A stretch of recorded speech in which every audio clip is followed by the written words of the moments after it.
Assalamualaikum warahmatullahi wabarakatuh. Ibuku Indonesia kebangsaanku, bangsa dan tanah. Kegiatan ini merupakan salah satu penerapan aksi nyata dalam pelaksanaan Guru Penggerak Angkatan ke-9. Nanti Ibu Nina akan menyampaikan materinya, dan kita di sini Bapak Ibu guru diharapkan kita mendengarkan, memperhatikan, dan berharap apa nanti yang akan disampaikan oleh Ibu. Terima kasih kepada Ibu Harta atas sambutannya. Selanjutnya acara yang keempat yaitu kegiatan inti pemaparan materi mengenai diseminasi budaya positif kepada Ibu Nina Rosita SPD. Dipersilakan. Oh, itu panggil ya.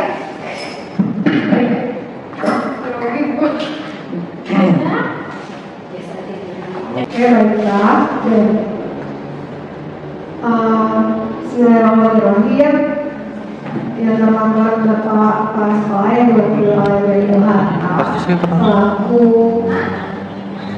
Bapak Kurikulum Pembina Kurikulum SMA yang Bandar-Lampung, kemudian Bapak Ibu yang sudah hadir di ruangan ini untuk memenuhi undangan saya untuk diseminasi budaya positif yang telah saya pelajari di modul 1 pendidikan guru penggerak angkatan 9. Jadi di sini saya melakukan aksi nyata untuk memaparkan kembali apa yang sudah didapat ketika pembelajaran di modul 1 tentang budaya positif. Oke, kita lihat nanti menurut Bapak Ibu nih, budaya positif itu apa sih, Bu?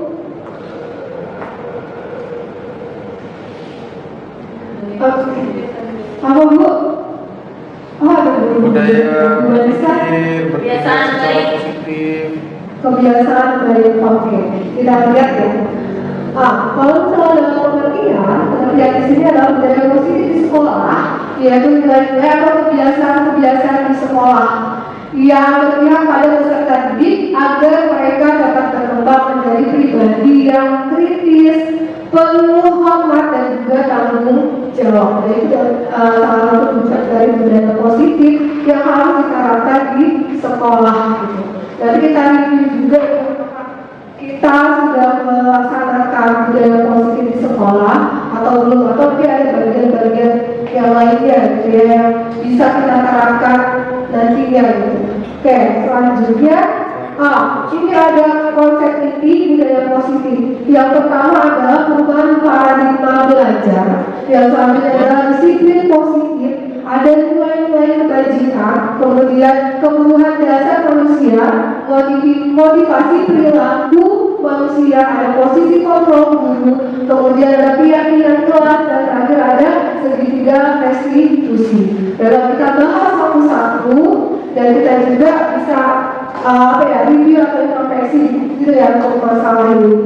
Oke, perubahan paradigma pendidikan. Yang pertama, untuk konsep yang pertama yaitu untuk membangun budaya yang positif, sekolah perlu menyediakan lingkungan yang aman, kemudian yang tentram, kemudian nyaman, agar murid-murid mampu berpikir, kemudian bertindak, dan bertindak dengan merdeka, mandiri, dan juga bertanggung jawab. Nah, lazimnya disiplin dikaitkan dengan kontrol. Kontrolnya dari siapa? Dari gurunya, dari gurunya atau dari pihak sekolahnya.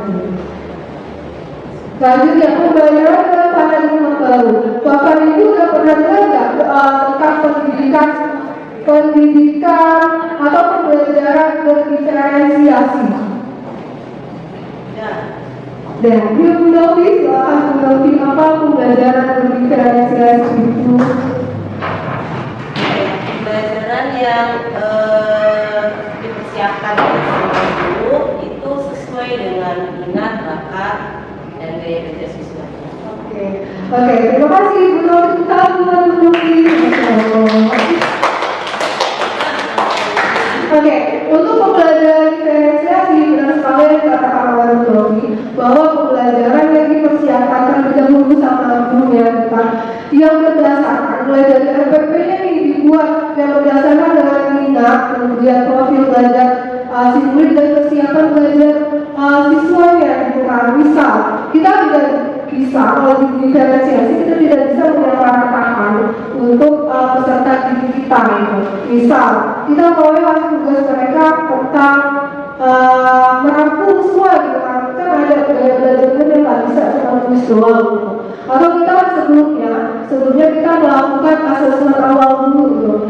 Asesmen awal tentang gaya belajar murid. Gaya belajar itu ada berapa sih Bapak Ibu? Ada 3, 1 yang mendengar apa namanya? Auditori, kemudian yang mengenai visual, dan juga ada SRE. Itu juga pernah saya terapkan dari anak-anak dengan masalah itu. Ternyata belum berhasil juga gitu kan. Nah, ada misal penugasan itu gak cuma dulu misalnya penugasan ke siswa kita kasih tugas dalam satu bentuk aja gitu. Misal kita buat pengalaman nggak bisa seperti itu. Kalau misalnya pembelajaran berdiferensiasi itu disesuaikan dengan minat mereka. Misal ada yang hobinya editing video, berarti dia bisa dipersilakan untuk mengerjakan tugasnya atau pengumpulan tugasnya dalam bentuk video. Atau dia suka menulis, jadi bisa dia mengumpulkan tugasnya dalam bentuk tulisan, bisa berupa cerpen, bisa berupa komik ataupun infografis itu bisa gitu. Atau dia lebih hobinya ke seni gitu kan, dalam bentuk lagu misalnya. Kemarin bisa pembelajaran tentang bumi, materinya tentang struktur bumi. Oke, ibu mau pengumpulan tugasnya tentang struktur bumi ya. Kalian bisa mengumpulkan tugasnya dalam bentuk apapun gitu. Ada yang membuat lagu, jadi tentang bumi inti bumi ada di sini, itu tentang lagu. Kemudian ada juga infografis, mereka menguasai desain grafis jadi menggunakan itu. Atau menggunakan dalam tulisan, jadi mereka buat cerpen tentang bumi. Itu juga masuk, yang penting masuk ke dalam tujuan pembelajarannya. Itu pembelajaran diferensiasi. Apa yang mau di-setting? Yang di-setting adalah untuk mewujudkan profil pelajar Pancasila. Ada apa aja sih profil pelajar Pancasila? Mandiri, bernalar kritis, kreatif, kemudian bergotong royong, kebinekaan global, dan yang paling penting adalah beriman, bertakwa, dan juga berakhlak mulia. Jadi kalau misalnya kita oke lah itu kita berakhlak, berpikir kritisnya bagus, berwawasan global, tapi kalau nggak berakhlak juga kan susah gitu ya. Jadi ini udah komplit banget tentang profil pelajar Pancasila. Selanjutnya disiplin positif. Nah, kita menganut bapak pendidikan kita gitu, siapa Ki-Hajar Dewan Utama. Nah itu banyak banget konsep yang beliau sampaikan gitu, tentang bagaimana mendidik, bagaimana melakukan pembelajaran dan lain-lain. Ini untuk disiplin positif. Menurut Ki-Hajar Dewan Utama, menyatakan bahwa untuk menciptakan siswa yang merdeka, maka syarat utamanya harus mempunyai disiplin yang baik.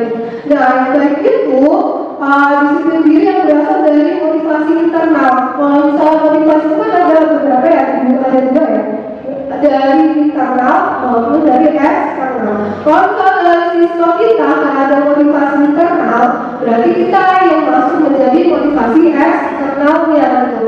Mulai dari misalnya di sekolah ada tata tertib gitu kan. Kalau misalnya dia nggak sadar dari dirinya harus datang pagi, berarti ada motivasi internal ya. Misalnya motivasi internalnya ada hubungannya, itu kan bukan suatu motivasi dari eksternal. Nah, ini ada pembagian motivasi, teori motivasi perilaku manusia. Ada yang motivasi eksternal dan juga motivasi internal. Kita lihat yang pertama, untuk menghindari ketidaknyamanan atau hubungan. Berarti ada motivasi juga kan, dia melakukan sesuatu gitu kan, tapi itu adalah eksternal ya, jadi bukan dari dalam dirinya sendiri. Kayak misalnya apa yang akan terjadi bila saya tidak melakukannya? Apa yang akan terjadi jika saya nggak datang pagi? Gitu kan? Pasti ada konsekuensinya atau ada hukumannya. Itu merupakan motivasi eksternal. Kemudian ada lagi untuk mendapatkan imbalan dari orang lain atau institusi. Jadi ada reward. Kalau ada reward juga itu masuk dari motivasi eksternal. Jadi jangan apa ya? Kalau kita mungkin oke lah ya, kita menyediakan bentuk penghargaan atau misalnya hadiah bagi siswa yang nilainya 100 gitu, atau bagi yang bisa banyak menjawab atau mengumpulkan tugas yang awal, terus kita kasih reward. Nah nanti kalau misalnya penghargaan itu menghukum gitu, ada penghargaan itu menghukum. Jadi kita jangan sering-sering gitu untuk memberikan penghargaan, karena penghargaan itu bisa bersifat menghukum. Kenapa? Yang pertama adalah itu sebagai motivasi eksternal dari diri siswa. Oh saya mau menjadi tugas ini, biasanya saya dapat coklat dari guru saya gitu kan. Nah ketika gurunya tidak ada lagi gitu kan, atau misalnya sudah pindah, atau misalnya gurunya sudah tidak menyediakan coklat lagi untuk reward, maka dia makin males, saya kerja tugas sama ada hadiahnya lagi.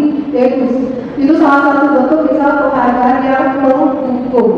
Selanjutnya ada motivasi internal, yaitu kayak dari diri kita sendiri untuk menghargai diri sendiri. Oke, saya akan menjadi orang yang seperti apa bila saya melakukannya. Jadi itu dari internal, berarti dia sudah menerapkan tujuan dari disiplin positif, yaitu teori motivasi perilaku manusia. Jadi ada dua sebenarnya, motivasi eksternal dan motivasi internal. Selanjutnya, kita tahu ada kebutuhan dasar manusia. Nah, kebutuhan dasar manusia itu ada 4. Yang pertama adalah cinta kasih atau diterima, kemudian penguasaan dan juga kesenangan, dan juga yang terakhir ada kebebasan. Dan kita akan ada satu kasus, kita lihat ada satu kasus, kira-kira kita harus menjudge apa gitu ya. Kayak misalnya kasusnya seperti ini, Ibu Ani, guru kelas 5 SD di Berita Hati, sedang bingung menghadapi salah satu murid di kelasnya, yaitu Agus. Beberapa anak telah datang dan mengeluh Agus yang seringkali meminta bekal makan siang ke mereka. Jika Anda dalam situasi seperti ini, seperti yang dihadapi oleh Bu Ani, apa yang akan Anda lakukan? Menurut Anda, kira-kira apa alasan Agus melakukan hal tersebut? Oke, Bu Heni kalau misalnya sebagai Bu Ani, Bu Heni akan melakukan apa? Saya akan bertanya dulu sama saya bernama Agus, kenapa dia selalu memaksa minta bekal temannya? Apakah di rumah tidak dibekali orang tuanya, atau karena emang di sebelahkan itu senang memakan orang? Oke, nah jawaban Bu Heni, terima kasih Bu Heni, kita dulu. Oke, dari jawaban Bu Heni itu sudah mencakup ya. Jadi ada beberapa kebutuhan dasar manusia yang sudah disebutin sama Bu Heni. Oke, kita lihat ya. Yang pertama, dalam konteks yang pertama, apabila jawaban Agus karena lapar, yang tadi disebutin sama Bu Heni, lapar karena nggak dikasih bekal sama orang tua, berarti dia ada kebutuhan untuk bertahan hidup. Dia bertahan hidup tapi kelaparan, nggak ada duit, maka dia minta sama temennya gitu kan. Yang kedua, apabila jawaban Agus adalah senang temannya jadi perhatian ya, jadi memperhatikan dia, berarti dia kebutuhan dasarnya adalah kasih sayang gitu kan. Kamu kurang kasih sayang ya, minta perhatian ya, itu kan ada ya alasan-alasan tersendiri gitu kan. Kemudian kalau Agus, dia merasa hebat karena temannya jadi takut dan menuruti apa yang dia minta gitu kan. Jadi dia butuh penguasaan atau pengakuan terhadap dirinya oleh temannya gitu kan. Terus ada lagi jawaban Agus, dia merasa bosan dengan bekal yang disediakan oleh orang tuanya. Jadi dia ada kebutuhan dasarnya ada kebebasan.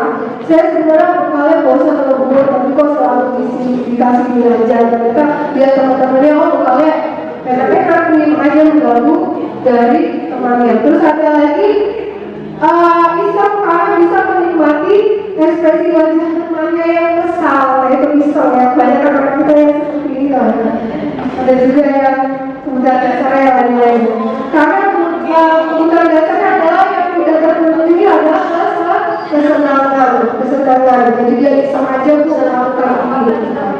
Oke, ini adalah kebutuhan dasar manusia yang harus kita pahami untuk menghadapi murid-murid kita. Jadi jangan selalu mengejas dan juga selalu memberikan hukuman kepada mereka karena punya alasan-alasan tersendiri yang kebutuhan dasarnya belum terpenuhi.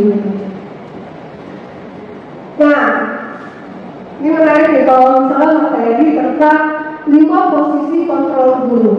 Ada 5 posisi kita dan kira-kira kita ada di mana? Yang selama ini kita rasakan. Yang pertama sebagai penghukum, yang kedua membuat rasa bersalah, yang ketiga ada teman, yang keempat ada pemantau, dan yang terakhir ada manajer. Oke, kita simak videonya. Kira-kira ada di posisi mana sih kita? Nanti ibu saya kasih nomor 1, 2, dan 3 sampai 5. Kira-kira kita sering yang mana gitu ya?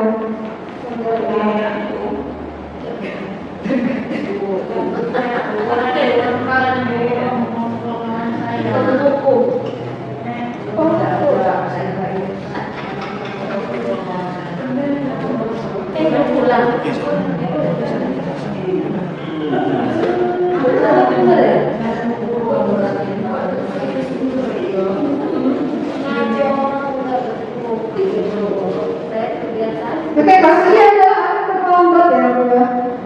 Sini kamu, aduh.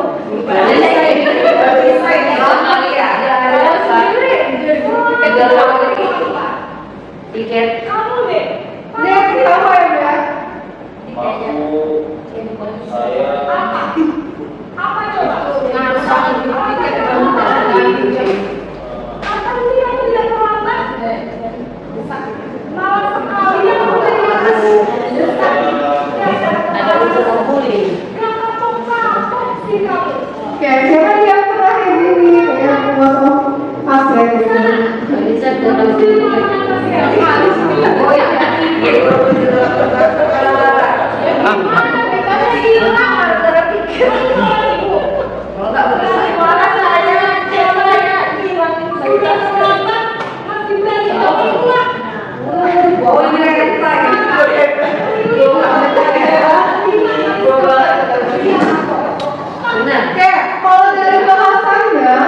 Dari bahasa yang dikeluarkan oleh ini terhadap anaknya, kan tadi ada 2 posisi kontrol guru tuh. Kira-kira yang mana tuh? Sebagai pembuka, pemantau, manajer, penghukumnya.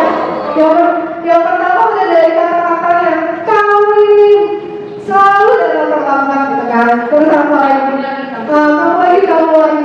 Itu sebagai salah satu kata dari guru yang posisi kontrolnya sebagai penghukum. Dan apa lagi itu? Misalnya tadi terjawab selanjutnya. Kenapa sih Bu kok kita yang terlambat, tapi kok hukumannya nggak sesuai? Hukumannya apa lari gitu kan? Dan itu hukuman konsekuensi atau ada restitusi yang kita bahas. Oke, yang kedua, Pergi sana melakukan basket. yang kedua.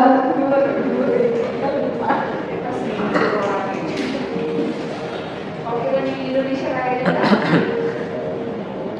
Tahan. Pulang kamu. Namanya Kiki kalau lagi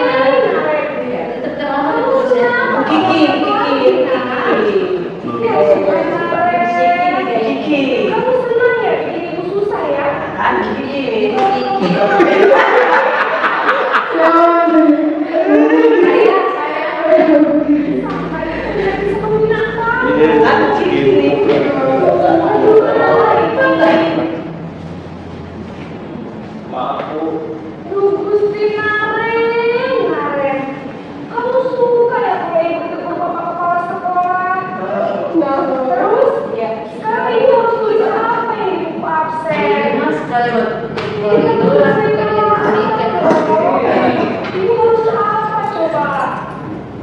Bu, maaf sekali. Ya sudah, lain kali jangan bikin susah lagi. Oke, ini adalah salah satu contoh kata-kata yang tidak berucapkan sebagai posisi kontrolnya merasa bersalah gitu. Merasa bersalah. Kenapa? Misalnya kayak kata-kata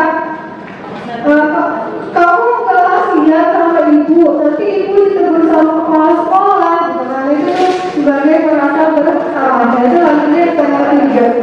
Cara ketiga.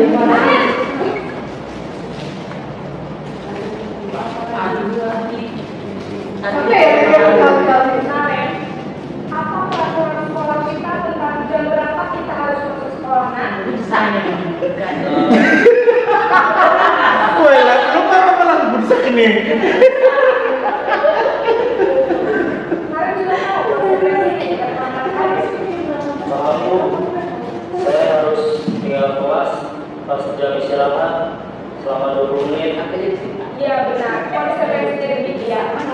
Jadi nanti jam 9.30 pas istirahat, kamu harus tinggal di kelas, kerjakan tugas tambahan untuk ketertinggalan kamu ya. Baik Bu. ini juga hati beda lagi ya. Lanjut. Ya tadi emang posisi kontrol sebagai pemantau. Jadi ada yang terlibat, bisa ditolak ada dulu.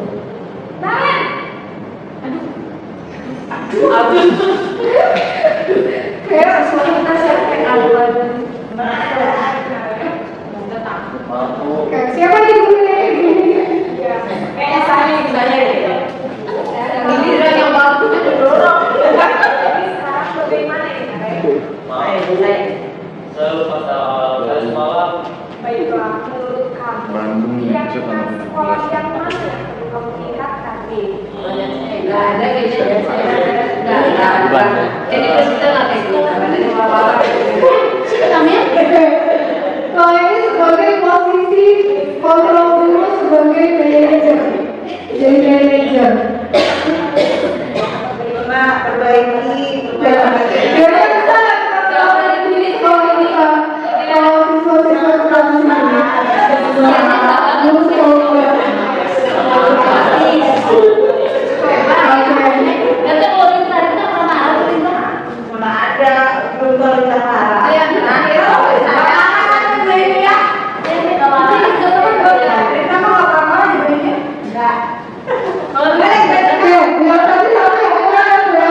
dari posisi teman, kalau teman, ayolah nah jangan seperti ini lagi gitu kan. Nanti itu kata-kata kalau dia posisi kontrol gue sebagai teman gitu.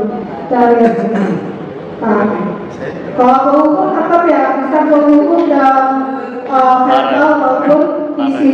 Mulai dari kata-kata kamu yang kurang, nah terus yang tadi itu kamu lagi kan, itu kehukum. Beberapa orang merasa bersalah. Itu posisi mama sebagai teman. Selanjutnya sebagai pemantau, yang tadi pemantau. Tahu nggak konsekuensinya seperti apa? Kemudian peraturannya seperti apa? Dan yang paling baik dalam teori ini adalah penerapannya sebagai manajer. Sebagai manajer, maka siswa terkait menjaga perilakunya tanpa menunggu maka ada konsekuensinya. Untuk siswa menemukan solusi yang tepat untuk permasalahan yang ada seperti ada di video. Oke, bisa nggak kita sebagai manajer Bapak Ibu? Bisa. Kita coba yuk besok pas kita weekend. Manajer. Ya, coba.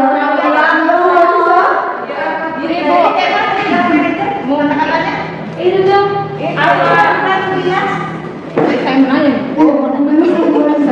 Mohon maaf Bu, untuk penerapannya sebagai manajer, apakah di sekolah kita ini bisa mengurangi atau bisa merubah kebiasaan terlambat siswa kita? Karena siswa kita ini kayaknya lebih ke egonya, super egonya justru saya lihat malah nggak kepake gitu.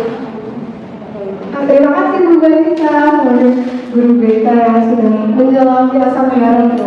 Selamat dulu. Oke, kalau misalnya bisa atau enggak, untuk jawabannya adalah bisa gitu kan. Karena kalau misalnya sebenarnya pernah di ditanyain ya kalau kalian dikasih hukuman senang atau tidak, tidak senang gitu kan.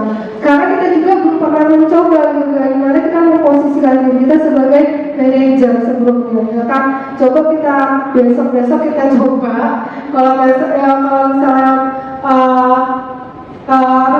belum bisa gitu kan. Sebenarnya kalau dalam teori yang sudah kami pelajari, berkali-kali kami tanya ke instruktur yang mengajarkan kami, sebenarnya hukuman itu boleh nggak sih Pak? Boleh nggak sih Bu? Dan jawabannya selalu nggak boleh, kayak gitu. Sebagai kalau anak-anak dikasih hukuman itu selalu nggak boleh gitu. Jadi kalau misalnya bisa atau tidak berdasarkan kita, ya jawabannya nggak bisa gitu, karena belum kita coba juga. Nanti kita kedepannya coba ya gitu. Oke. Selamat coba. Jangan coba besok apa ternyata nggak bisa ya kan sebagai penghukum. Besok diperbaiki lagi anaknya, jangan telat. Iya, dan selamat ya. Besok datang ke Oke. Terima kasih video tadi. Gue yang males ya. Oh ada hukumannya sih Bu. Ya ini gimana cara kita bisa membangun motivasi internal dari dalam diri siswa. Waduh. Udah aja dari pertanyaan. Oke. Ada pernyataan berikut. Kira-kira siapa yang mengatakan Anda sebagai posisi manajer kah? Atau merasa bersalah kah? Atau masalah? Oke. Saya tidak sekali dengan kamu. Apa begitu jawabannya begitu? apa ya? Merasa bersalah Bu. Kalau orang merasa bersalah. Oke, kita lihat lagi. Jika kamu tidak pernah benar melakukannya, itu sebagai apa? Hukuman ya. Ayolah lakukan demi ibu atau bapak, itu sebagai teman. Ada lagi. Apakah kamu mau mendapatkan stiker bintang hari ini? Manajer ya? Bukan. Apa tadi? Apa lagi? Pemantau. Oke, bagaimana kamu bisa menyelesaikan masalah ini? Manajer. Kamu selalu yang paling terakhir. Benar. Oke, ini dia jawaban dari pemanasan masalah. Bagus untuk menjatuhkan pemantau dan juga pengumuman dia. Itu banyak hukum. Kasih katakan Oke. Pasnya ya. Untuk itu posisi kontrol kita sebagai guru tadi yang ada juga, kita bisa membuat suatu gerakan yang kita kelas. Kalau kita ada peraturan kelas, kemudian nanti ada namanya kesepakatan kelas, keyakinan kelas, dan tidak dijadikan kesepakatan kelas.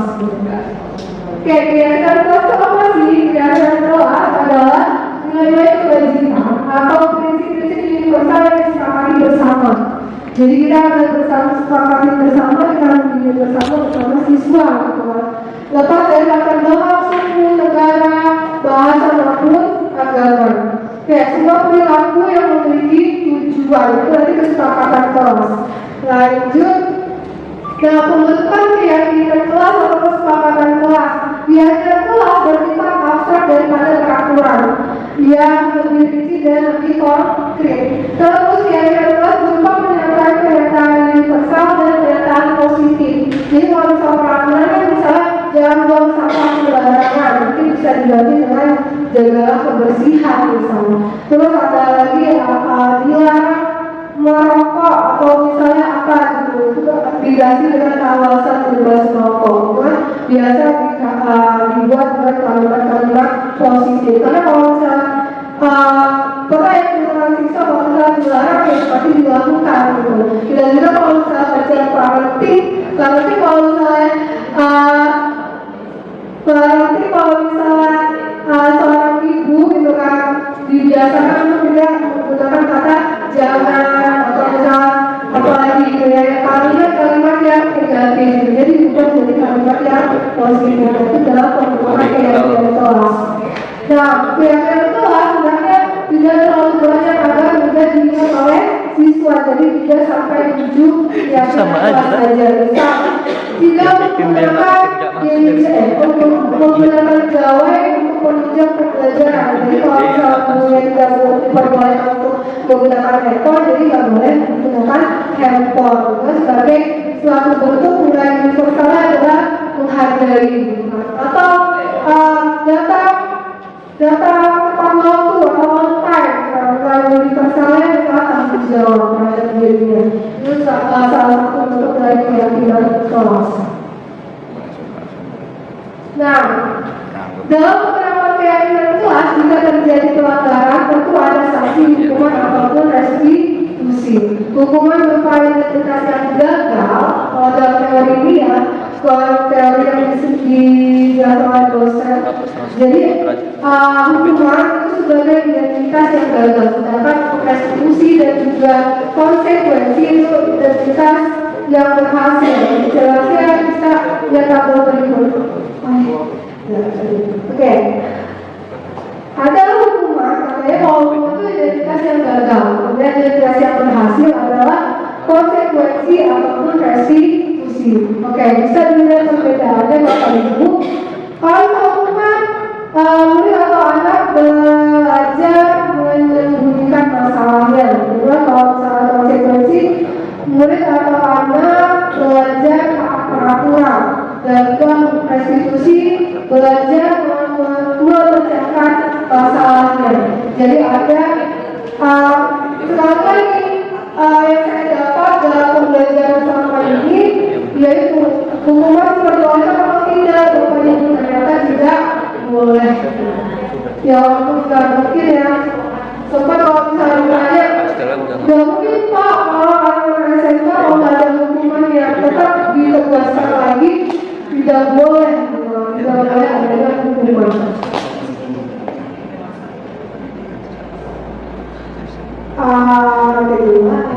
Oke.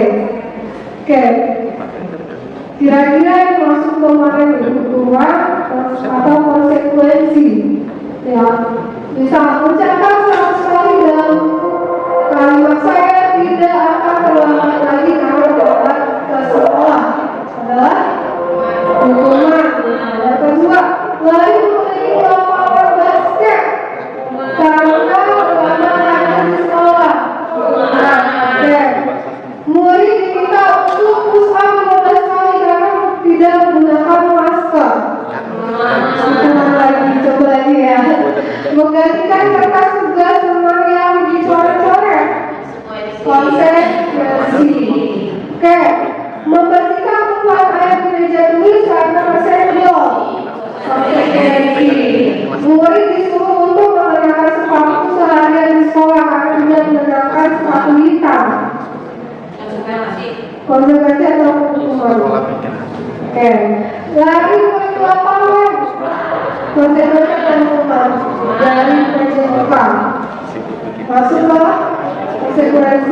Oke, kita lihat. Nah, coba kita lihat apa sih bedanya konsekuensi sama hukuman. Yang pertama, hukuman konsekuensi ya, kita bahas yang konsekuensi. Berarti karena hukuman yang contohnya membersihkan tempat air yang tersenggol, kemudian lari menuju lapangan basket 2 kali karena terlambat, kemudian itu pelajaran PJOK. Apa bedanya yang pembelajaran PJOK sama yang terlambat menulis 100 kali?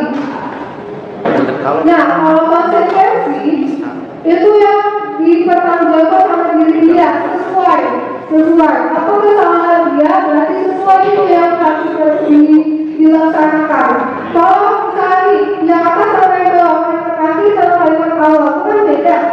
Dia terlambat, tapi kenapa kok dia disuruh mencatat 100 kali kalimat itu, yaitu sebuah hukuman karena tidak sesuai. Kalau terlambat atau hukuman yang tidak berhubungan, terlambat tuh disuruh tulis 100 kali gitu kan.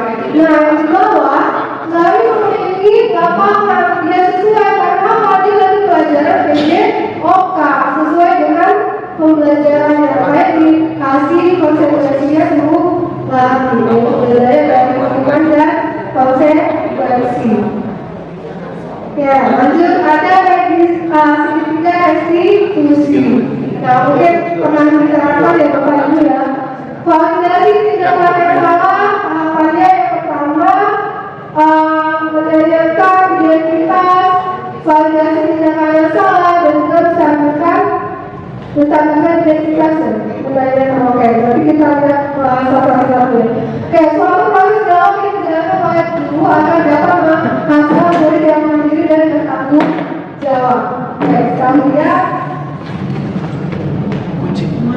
Itu dulu. Tahapan segitiga restitusi yang pertama adalah menstabilkan identitas. Kedua, salah itu tidak apa-apa yang bagus sekali pertanyaan seperti itu.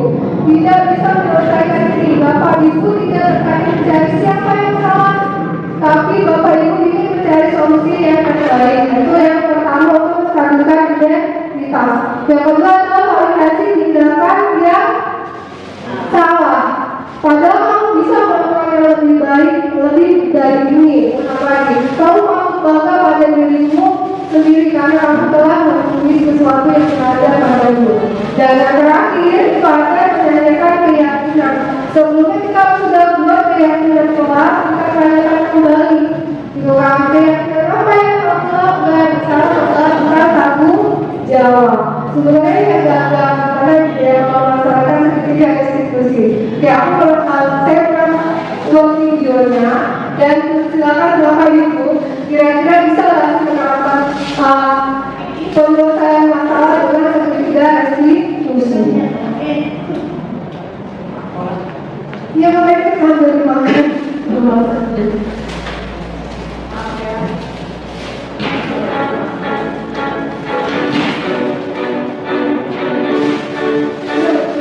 Mulai ya.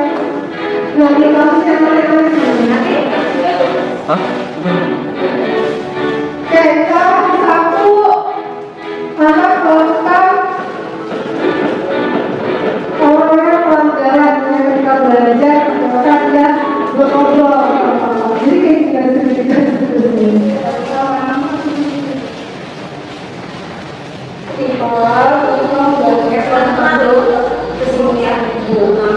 Ya, itu karena ada kejadian kalau kejadian tadi kenapa kamu melakukan seperti itu, kamu pasti punya alasannya. Kalau saya lakukan kelas karena saya memainkan HP dan mengajar ngobrol dengan saya. Kalau saya sudah alasanku suka kalau saya juga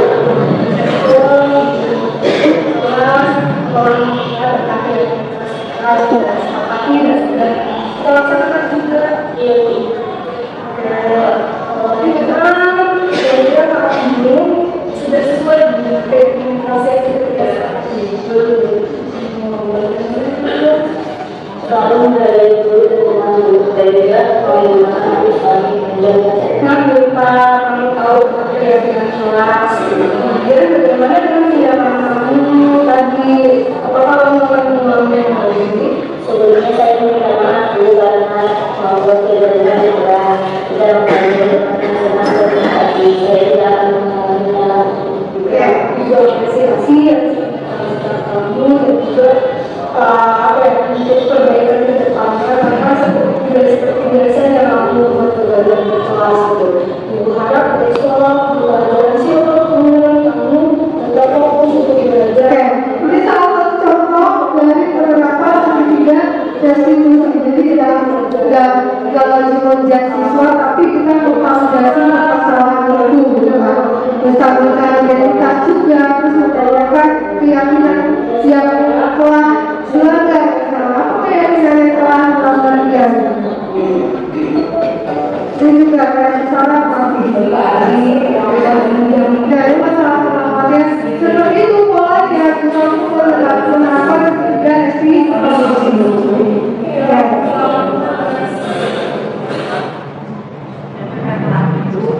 Nah, selanjutnya ada membuat keyakinan kelas. Mungkin Bapak Ibu udah pernah lihat ini apa namanya? Stiker kelas, membuat keyakinan kelas. Yang pertama, mereka dibantu pengarahan, apa sih keyakinan kelas, fungsinya apa, kegiatan positifnya apa, gitu kan? Dibuat dulu kelas impian mereka seperti apa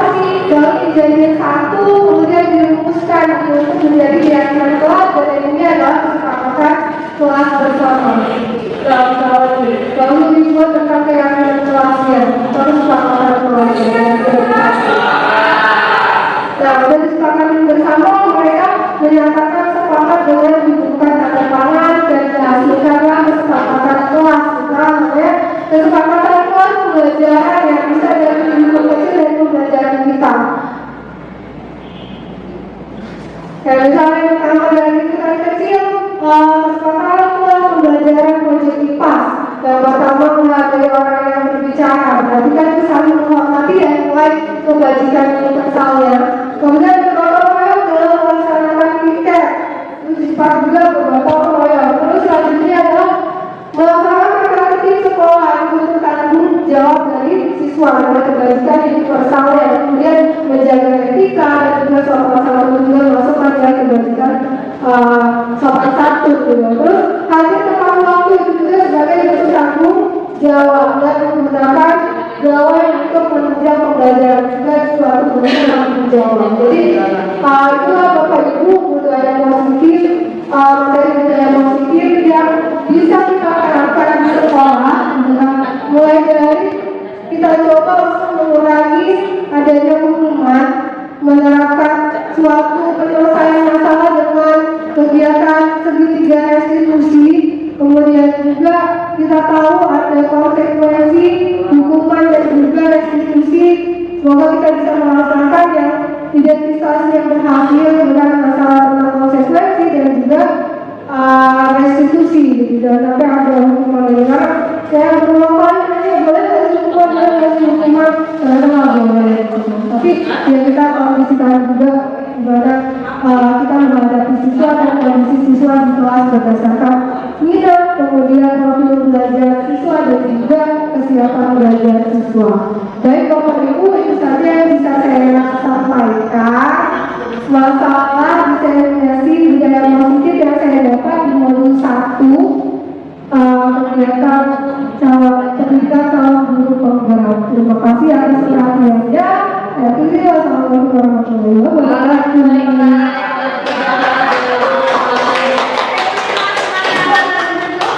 Terima kasih kepada Ibu Nina atas penyampaian materi mengenai diseminasi budaya positif. Untuk acara selanjutnya yaitu tanya jawab kepada Bapak Ibu guru yang ingin bertanya. Baik, kepada Ibu Nafi, persilakan.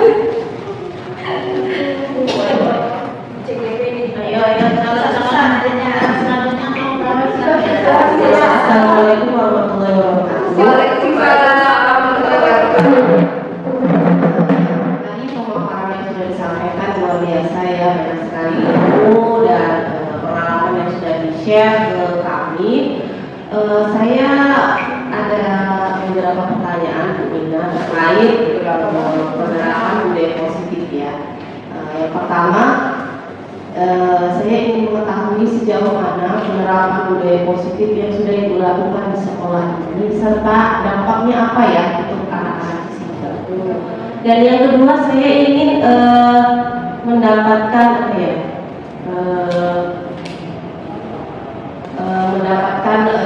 gambaran terkait bagaimana sih kalau misalnya menghadapi seseorang atau mungkin tidak hanya siswa ya, atau bahkan mungkin saya nih sebagai seorang guru yang kadang-kadang tanpa sadar penerapan budaya positif itu mungkin salah satunya untuk menghindari tindakan bully gitu ya. Jadi bagaimana kalau salah satu siswa kita atau bahkan gurunya nih sering membuli, kira-kira tindakan apa sih yang harus dilakukan? Terima kasih Bu Ina.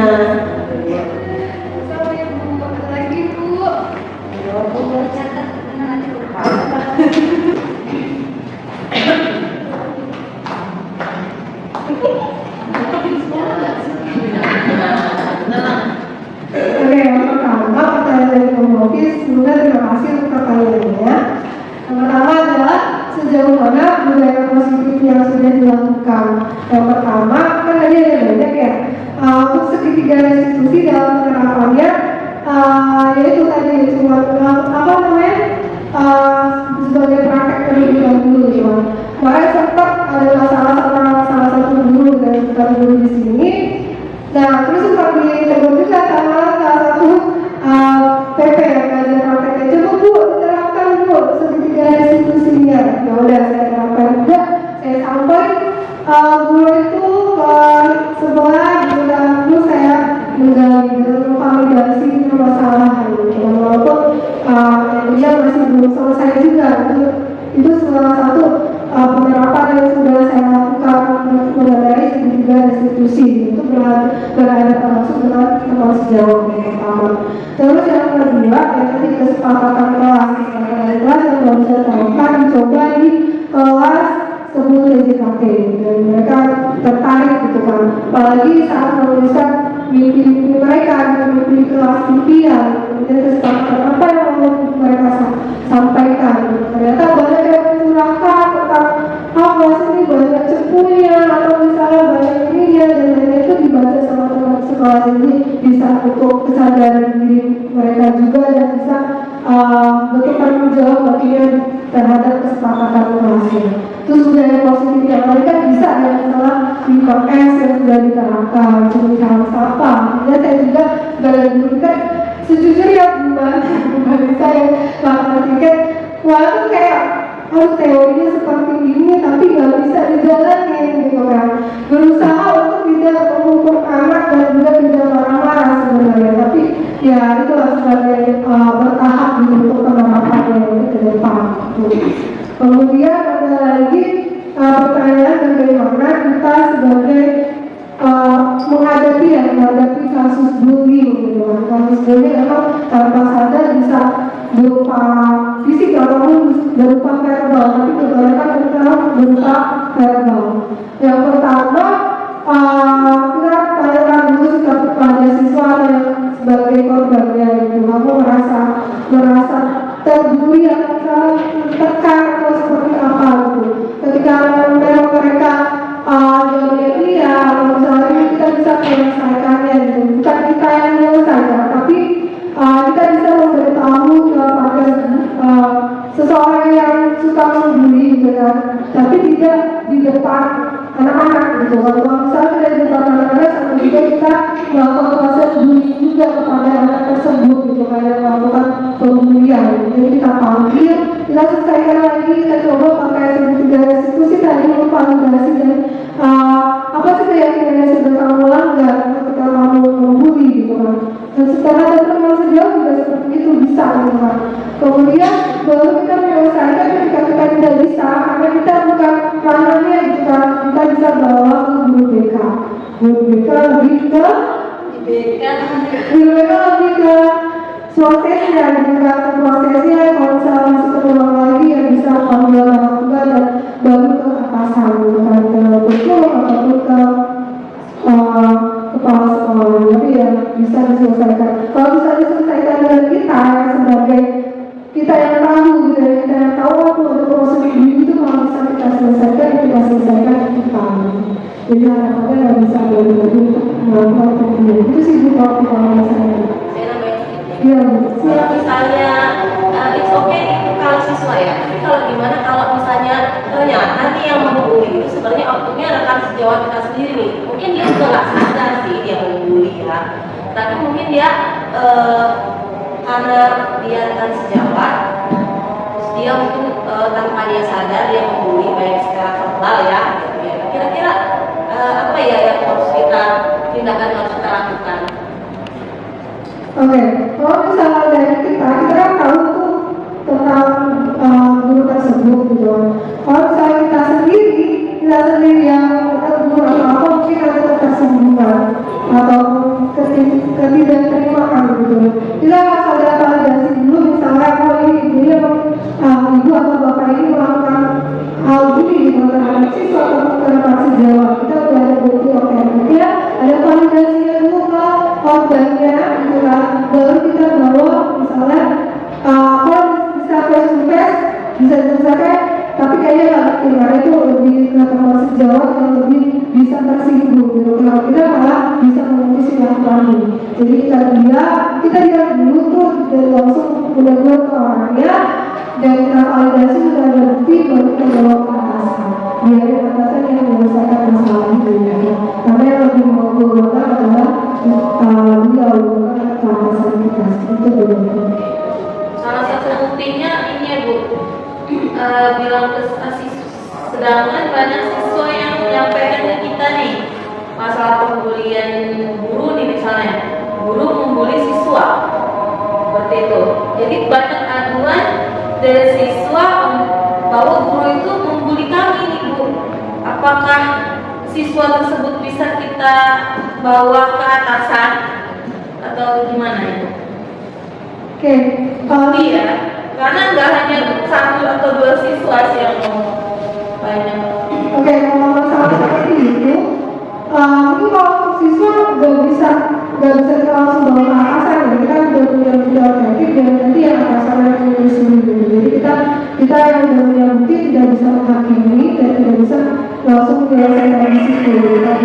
Kita punya pimpinan karena apapun nanti tanggung jawabnya pada pimpinan juga. Kita cukup mengumpulkan laporan, kemudian apa namanya ada bukti otentik dan bisa kita laporkan. Jadi kita sudah melaporkan kita pimpinan kita seperti itu. Terima kasih. Ada pertanyaan kembali Bapak Ibu? Saya dimulai.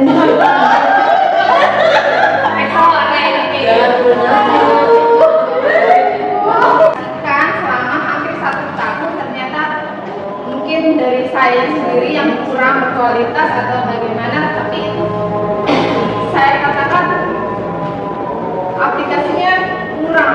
Artinya teori yang saya dapat telah sudah saya terapkan kurang mendukung di sekolah ini. Bahkan dari kasus bukan hanya kasus terlambat, melainkan kayak atribut dan lain kayak gaya belajar juga itu sudah saya terapkan semua. Yang pertama dari gaya belajar itu saya sudah sampai pakai tesnya kognitif, sudah juga sebenarnya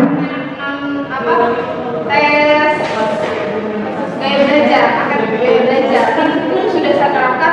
Ternyata memang kendalanya dalam satu jurusan itu gaya belajarnya tidak sesuai, artinya tidak sinkron dengan jurusan dia gitu. Nah, sedangkan yang saya tahu sebelum kita memasukkan siswa itu ke jurusan yang dia pilih, kita harus lakukan tes untuk menyesuaikan bakat minat anak. Yang Ibu jelaskan tadi pertama, mungkin kalau saya nggak salah gagal atau ada kurang berhasilnya itu ya untuk menerapkan gaya belajar. Karena ya itu tadi gaya belajar kita di sini nggak sinkron sama jurusannya, bakat minatnya kita tabrakan, nggak sama. Untuk penerapan yang terlambat, terus anak-anak yang melakukan pelanggaran itu juga sudah saya melakukan treatment, bahkan sudah sampai bangku kosong saya pakai, artinya pakai teori bangku kosong, sudah pakai hipnoterapi, sampai hukum visit itu ternyata nihil Bu. Itu gimana caranya? Mungkin ya dari saya sharing dengan teman sejawat harus adanya artinya treatment atau yang harus kita naik tingkat tindakan lanjut. Itu gimana Bu untuk sekolah kita, sedangkan dana itu tidak ada untuk ya, karena itu sudah saya terapkan selama hampir 1 tahun Bu, dan itu nihil. Oke, terima kasih sudah bisa pengalaman-pengalamannya. Yang pertama, memang kalau sekali awal kita tidak ada asesmen untuk ini ya penempatan gaya belajar mereka sesuai dengan jurusan gitu. Itu yang sulit juga gitu. Mungkin nanti bisa diterapkan tuh untuk adanya tes awal dulu, misalnya bukan sekedar tes awal ya, adanya asesmen aja deh, asesmen untuk mengetahui mereka ini minatnya kemana. Jadi kalau misalnya itu ya mungkin bisa diterapkan misalnya. Terus selanjutnya yang tadi hukuman ya, hukuman. Sebenarnya kita belum punya kayaknya itu peraturan yang ajak gitu, maksudnya yang terpampang di apa di atau gimana, jadi kayaknya belum ada kan kita. Kalau saya rasa belum terlalu disosialisasikan ke anak-anak ya gitu, untuk MPLS juga itu barusan berdoa, jadi ada lagi yang bisa ditampang, jadi kita nanti mungkin bisa dulu ke depan itu ditampang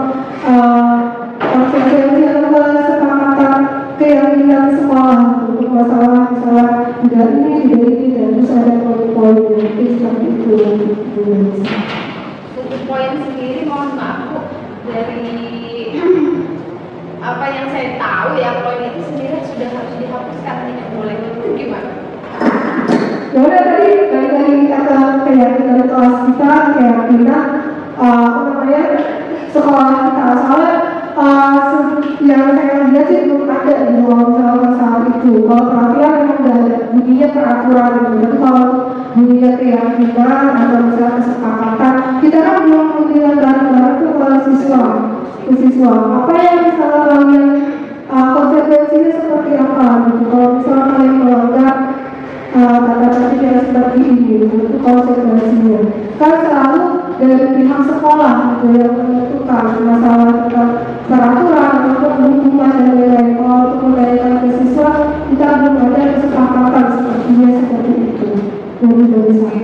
Untuk sosialisasi kayak peraturan sih kalau menurut saya kalau sekedar kayak pakaian baju kerapihan terus terlambat itu sepertinya sosialisasinya sudah jelas ya Bu. Anak-anak pun saya yakin sudah melotak artinya sudah tahu semua gitu, apalagi keterlambatan sama pakaian rapi gitu.